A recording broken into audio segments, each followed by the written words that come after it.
Assalamualaikum warahmatullahi wabarakatuh. Teman-teman semua, saya ingin kembali sharing terkait dengan kegiatan. Maksud saya terkait dengan pendapat tentang daily activity yang terkadang membutuhkan ide setiap harinya. Saya teringat satu ide dan kemudian saya tuliskan. Ide apa yang saya ingat? Yaitu ide tentang untuk memunculkan motivasi secara internal dari otak kanan kita, supaya kita bisa menyeimbangkan antara keduanya. Saat kita kuliah, saat kita kerja, lebih banyak otak kiri yang digunakan. Nah, tentu ini perlu diimbangi ya. Bahkan orang-orang yang berprestasi saat ini, mereka semuanya menyeimbangkan kemampuan otak kanan dan otak kirinya. Itu artinya itu penting. Nah, selain itu saya juga mengenang gimana betapa powerfulnya masa kecil yang penuh dengan antusiasme, yang penuh dengan excitement dalam menanggapi sesuatu, dan juga curiosity, ya, excitement and curiosity, rasa ingin tahu. Saya kira itu sangat penting sekali ya. Artinya apa? Curiosity anak kecil dan excitement anak kecil dibutuhkan untuk orang dewasa, kita yang sudah cukup berpengalaman, mungkin usia 20 ke atas. Kita mungkin merasa sudah bukan anak kecil lagi, tapi sebenarnya sisi-sisi anak kecil masih kita butuhkan. Namun memang ya, tidak bisa sepenuhnya kita wujudkan seperti itu ya. Artinya tidak bisa kita sepenuhnya seperti anak kecil tentunya ya. Karena semakin dewasa kita semakin diberi nalar logik. Nah, tinggal kita seimbangkan aja. Nah, semakin kegiatan, kesibukan itu ada gitu ya, itu ternyata tidak menghilangkan excitement dan curiosity saya, dan kadang-kadang recall atau memanggil ulang memori excitement masa kecil. Dulu saya selalu excited ketika keluar rumah, melihat sekitar dengan kondisi pepohonan yang menjuntai ke jalan. Itu saya menganggap itu sebagai lingkungan saya, itu tetangga-tetangga, kemudian orang di sekitar, warga sekitar, itu dada-dada ke saya dan menyemangati saya berangkat sekolah. Saya ingat sekali, secara tidak langsung ternyata itu motivasi saya berangkat sekolah ya. Walaupun hanya dalam waktu pada saat saya berangkat saja ya, tapi setiap hari. Kemudian saya ingat itu, dan itu saya rasa bisa tetap saya maknai saat ini, walaupun agak aneh ya, karena udah dewasa ya, udah harus banyak menggunakan nalar. Jadi gimana kira-kira untuk menerima itu, untuk bisa memanfaatkan itu kembali? Saya nggak tahu ya, tapi saya mau coba. Ibaratnya kalau kita belajar ya, atau kita ingin menguasai satu bidang lah, terkadang kita harus ke bidang yang lain dulu untuk menguasai satu bidang. Ekonomi misalnya, kadang kita harus tahu sejarah dulu. Untuk menguasai bahasa misalnya, kita harus menguasai sastra dulu, kita harus tahu seninya dulu. Artinya kita butuh ketebalan itu ya. Kalau memang kita fokus, ya kita cepat masuk ke dalam satu bidang.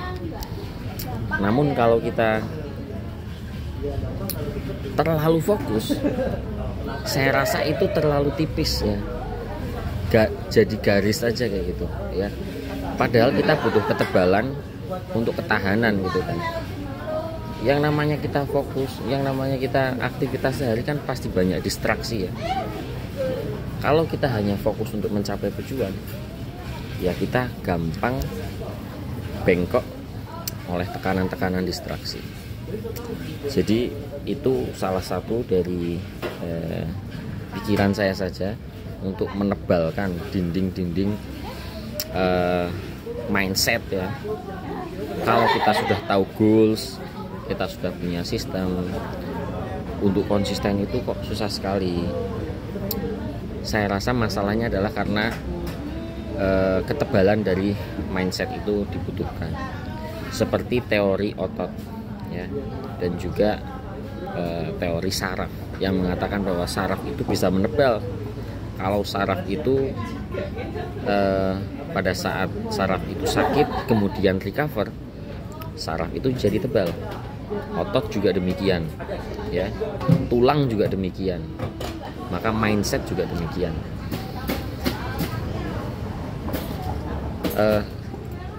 Kemudian juga pada saat kita berpikir untuk memutuskan masuk ke satu arah tujuan, atau kita menggeluti satu bidang ya, kita sebagai pengusaha, kita sebagai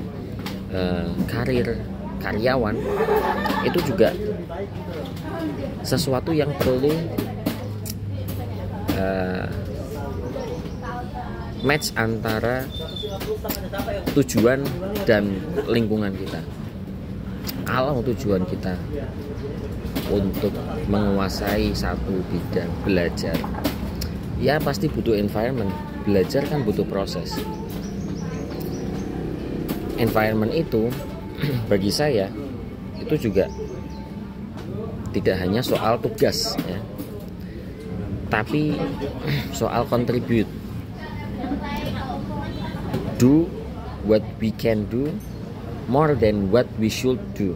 Jadi melakukan apa yang bisa kita lakukan lebih dari apa yang harus kita lakukan. Mungkin orang-orang berpikir ya, pada saat, bahkan saya sendiri, pada saat harus mengerjakan tugas apa malah ngerjain apa yang bagi orang lain susah.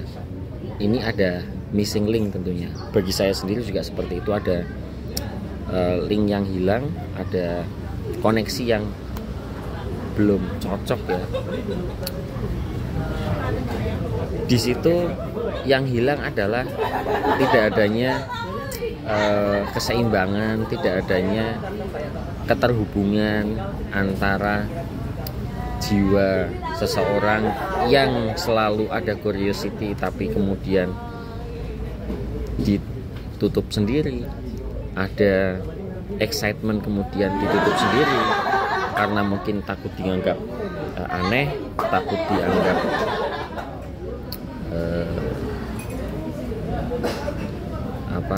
berbeda dari yang lain.